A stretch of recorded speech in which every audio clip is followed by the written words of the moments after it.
Ushbu formatdagi bu galgi sammitning tarixiy voqealaridan biri O'zbekistonda barpo etiladigan atom elektr stansiyasining birinchi reaktori va ko'p tarmoqli yadro tibbiyoti markazi qurilishi bo'yicha qo'shma loyihalarga start berilishi bo'ldi. Mavzuni faktlar va mas'ullarning mulohazalari asosida tahlil qildik. Уважаемые коллеги, энергетическое сотрудничество наших стран с Россией и далее будет являться фактором. Hurmatli hamkasblar, mamlakatlarimizning Rossiya bilan energetika sohasidagi hamkorligi bundan buyon ham mintaqaning tinchligi va barqarorligi omili bo'lib qoladi. Biz bugun strategik, jumladan gaz quvurlari va energetika infratuzilmalarini rivojlantirishga qaratilgan loyihalarni amalga oshiryapmiz. Shu kunlarda tarixiy bir voqea bo'lib o'tadi. O'zbekistonda barpo etiladigan atom elektrostansiyasining birinchi reaktori va ko'p tarmoqli yadro tibbiyoti markazi qurilishi bo'yicha qo'shma loyihalarni amalga oshirishga start beriladi. Ushbu yo'nalishda keng ko'lamli ilmiy-amaliy hamkorlik o'rnatishni, O'zbekistonda atom energetikasi bo'yicha mintaqaviy kompetensiyalar markazini ta'sis etish, shuningdek, Moskva davlat muhandislik fizika institutining Toshkent filiali bazasida kadrlar tayyorlash dasturini qabul qilishni taklif etamiz. Bundan tashqari, uglevodorod resurslarini qidirish va qayta ishlash, elektr energetikasi tizimini modernizatsiya qilish, energiyani tejaydigan yechimlarni joriy etish sohasida hamkorlikni kengaytirish niyatidamiz. Ilg'or bilim va texnologiyalar transferi, qo'shma loyihalarni tayyorlash va ilgari surish uchun Markaziy Osiyo va Rossiya energetik sherikligi kompleks dasturini ishlab chiqish maqsadga muvofiq.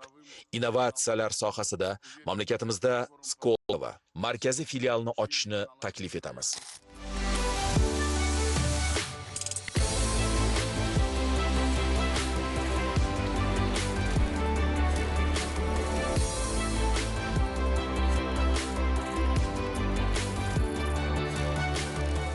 Сегодня знаменательный день.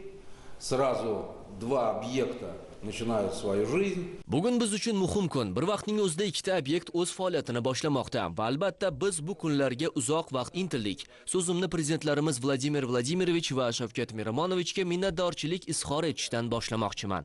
Ularning siyosiy irodasi va o'zaro ishonchga asoslangan munosabatlari xalqlarimizning atom energetikasi kelajagini birgalikda qurish istagi aniq loyihalarda o'z ifodasini topishining kafolati bo'ldi. Shuni alohida ta'kidlamoqchimanki, kichik atom elektrostansiyasini qurish bilan bog'liq loyiha o'tgan yilning bahorida yuzaga kelgan edi. Alohida qayd etaman, zamonaviy kichik atom elektrostansiyasini barpo etish bo'yicha dunyoda birinchi shartnoma imzolandi. Bu albatta bizni juda ruhlantiradi.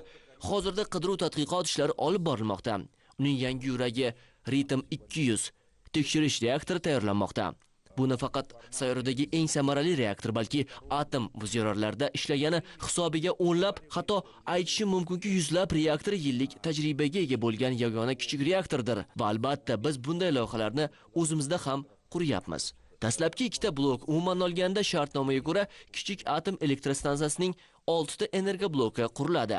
Lekin yaxshi yangiliklar shu bilan tugamaydi. Shavkat Miromonovichning O'zbekiston yadro klasterini yiriklashtirish va kichik stansiyaga quvvati 1000 megawattdan bo'lgan ikkita kuchli blokni qo'shish tashabbusi bo'ldi. Unda biz bu siyosiy qarorning barcha ijobiy oqibatlarini to'liq anglab yetmagan edik. Samaradorlik va katta barqarorlikni kichik mobil quvvat bilan uyg'unlashtirish imkoniyatidan tashqari, biz 1 gigawattli stansiya infratuzilmasi va kapital xarajatlari hisobidan kichik AESga yo'naltiriladigan kapital qurilmalarda ham katta tejamkorlikka erishdik. Vaholanki bu loyiha doim ancha katta sarmoya talab qiladi. Biz qidiruv-tadqiqot ishlarini olib boryapmiz, loyihani tayyorlayapmiz. Bugun esa subputrachilarimiz, bular O'zbekiston kompaniyalari ekanini alohida ta'kidlayman. Shavkat Miromonovichning yana bir topshirig'ini bajarish uchun qurilish maydoniga chiqib, tuproq bilan ishlashni, poydevor uchun chuqur qazishni boshlamoqda. Mamlakatimizni ishonchli, xavfsiz, iqtisodiy samarador va ekologik toza energiya manbalari bilan ta'minlash yangi O'zbekistonning keng ko'lamli islohotlarida bu ustuvor yo'nalishlardan biri. Qisqa davr ichida mazkur sohaning huquqiy asosini mustahkamlash uchun milliy agentlik tashkil etildi. Atom energiyasidan tinchlik maqsadlarida foydalanish haqidagi qonun, atom energiyasini rivojlantirish bo'yicha uzoq muddatli konsepsiya, kadrlar salohiyatini mustahkamlashga qaratilgan strategiya qabul qilindi. Soha uchun yuqori malakali mutaxassislarni tayyorlash tizimi joriy etildi. Yurtimiz jahonda birinchilardan bo'lib, xalqaro talab va standartlarga muvofiq kichik quvvatli atom elektr stansiyalarini barpo etishga kirishdi. Atom elektr stansiyasi qurilishini o'ziga xos jihatlari bu birinchidan energetik barqarorlik va mintaqaviy rivojlanish, ikkinchidan iqtisodiy samara va yangi ish o'rinlari va uchinchidan texnologik rivojlanish va ekologik transformatsiya deb hisoblayman. Bu Jizzax, Samarqand, Navoiy viloyatlarini o'z ichiga olgan katta iqtisodiy va sanoat potensialiga ega markaziy mintaqani ishonchli energiya bilan ta'minlash imkonini beradi. Ikkita kichik va ikkita katta quvvatli reaktorlardan iborat integratsiyalangan atom elektr stansiyasi gaz generatsiyasiga qaramlikni kamaytirib, qayta tiklanuvchi energiya manbalarini mavsumiy o'zgarishlarga ta'sir qilmaydigan barqaror bazaviy elektr energiyasi manbaiga aylanadi. AES qurilishi yirik investitsiyalar oqimi demak va u qurilish, transport va xizmat ko'rsatish sohalarini rivojlantirishga albatta olib keladi. Qurilish ishlari jadallashgan davrida AES maydonchasiga 20 mingga yaqin mutaxassis va ishchilar jalb qilinadi. Ekspluatatsiya davrida esa 2 mingga yaqin doimiy ish o'rinlari yaratiladi. Atom energiyasini joriy qilishi bu CO2 chiqindilarini kamaytiradi va tabiiy gazni ichki iste'mol, chuqur qayta ishlash va eksport qilish, qo'shimcha yo'naltirish imkonini albatta beradi va mintaqada hamda mamlakat miqyosida zamonaviy ilmiy muhandislik klasterini shakllantirish uchun sharoit albatta yaratadi. O'zbekiston ushbu loyihani bundan tashqari sog'liqni saqlash va qator ilmiy dasturlarni muvaffaqiyatli amalga oshirishda MAGATE bilan hamkorlik qilmoqda. Muhtaram Prezidentimiz Shavkat Miromonovich Mirziyoyev integratsiyalangan atom elektr stansiyasini qurish loyihasini amalga oshirishda birinchi navbatda xavfsizlik va xalqaro qoidalarga muvofiqlikni eng ustuvor masala sifatida belgilab olgandi. Loyihani har bir bosqichi Xalqaro atom energiyasi agentligi, ya'ni MAGATE agentligi tavsiyalari va talablariga to'liq muvofiq ravishda amalga oshirilishi kerak. Davlatimiz rahbari atom energiyasi obyektlarini qurishda xavfsizlik masalasi birlamchi ekanligini ta'kidladilar va asosiy vazifa bu aholining hayoti, sog'lig'ini himoya qilish. Integratsiyalangan atom elektr stansiyasini qurish to'g'risida prinsipial qaror qabul qildilar.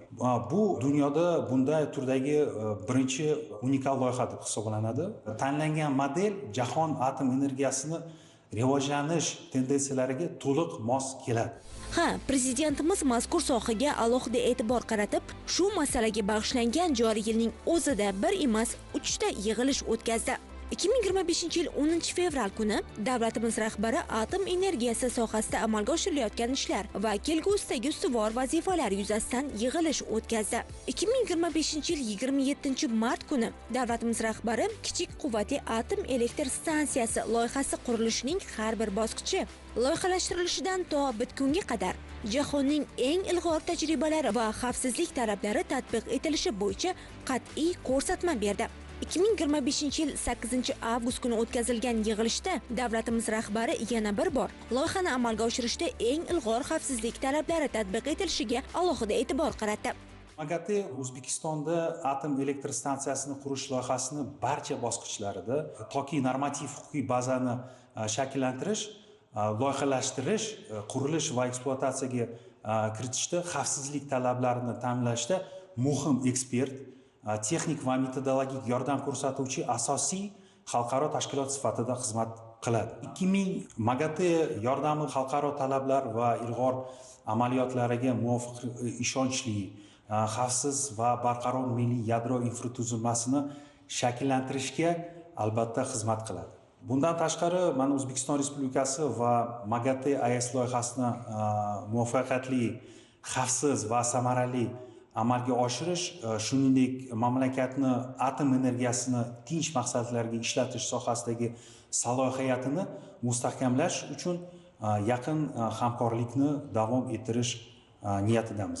Mana shu dunyoni tajribasini ko'rib turib, mana shu bizning viloyatimizda Forish tumanida qurilayotgan atom stansiyani aholini asosiysi to'g'ri qabul qildi. Chunki buni tagida turibdi avvalambor tumandir rivojlanish. Qolaversa viloyatimizda va O'zbekistonda bo'layotgan o'zgarishlarni hammasini drayveri bo'lishini xalq tushunyapti. Ayniqsa ekologiyaga juda ma'qul narsa. Chunki buni zaharli tashlamalari mutlaqo yo'q. Birinchidan shaharcha bo'ladi. 30 mingga yaqin odam yashaydi.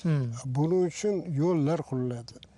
Boyagi svetdan endi gap bo'lmaydi. Qolaversa maktab, bog'chalar, savdo sotiq masalalari xalq bu bilan ishli bo'ladi. Atom elektrostansiya bu iqtisodiyotni rivojlantiradigan flagman deb aytsak bo'ladi. Buni orqasidan iqtisodiyot, sanoat, qurilish, turizm, xizmat, Jizzax viloyatini, Samarqand viloyati yonidagi, Sirdaryo viloyatidagi hamma mutaxassislarni ham xizmat ko'rsatadigan ishlab chiqaruvchilarni ham hammasini jalb qiladigan loyiha bo'ladi. Atom elektrostansiyani unikalniy deb aytamiz. Bu unikalniy deganimiz nisbati 2:2 bo'lyapti. 2:2 deganimiz bu 2 kichkina qilyapmiz, 2 ta katta qilyapmiz. Bu atom elektrostansiyasining qurilishi iqtisodiyotni drayveri deymiz. Oldinga suruvchi, oldinga tortuvchi bir majmua. Ha, bu loyihaga start berilishi prezidentimizning doimiy harakati va izlanishlari bilan amalga oshganini ko'rib turibmiz. Maqsad bitta: aholini uzluksiz energiya bilan ta'minlash, turmush farovonligini oshirish. O'tgan yili MAGATE bosh direktori Rafael Grossi tahlilnoma dasturi uchun maxsus intervyu berib, davlatimiz rahbarining mazkur sohada mamlakatimizda amalga oshirayotgan islohotlarini alohida e'tirof etgan edi. Men ko'rgan holat bu prezidentdagi qat'iyat. Xalqaro atom energiyasi agentligi taklif qilayotgan barcha yo'nalishlar energetikadan tortib sanoatgacha yelkama-yelka turib bajarishga tayyorligi meni lol qoldirdi.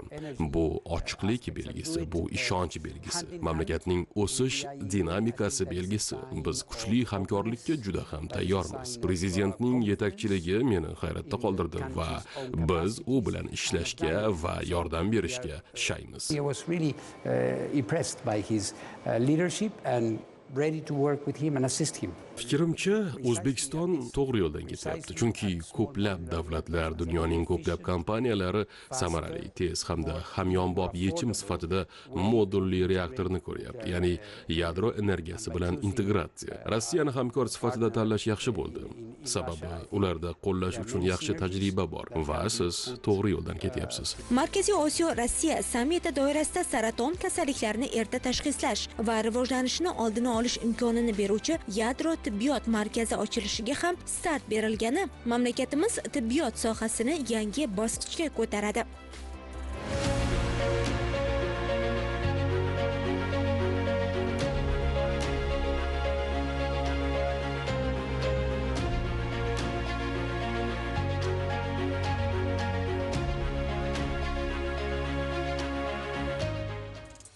Atom energiyasi bo'yicha ilg'or texnologiyalarning joriy etilishi mamlakatimiz taraqqiyotiga kuchli turtki beradi. Yangi ilmiy texnologik ishlanmalar va innovatsion iqtisodiyotga o'tish uchun imkon yaratadi.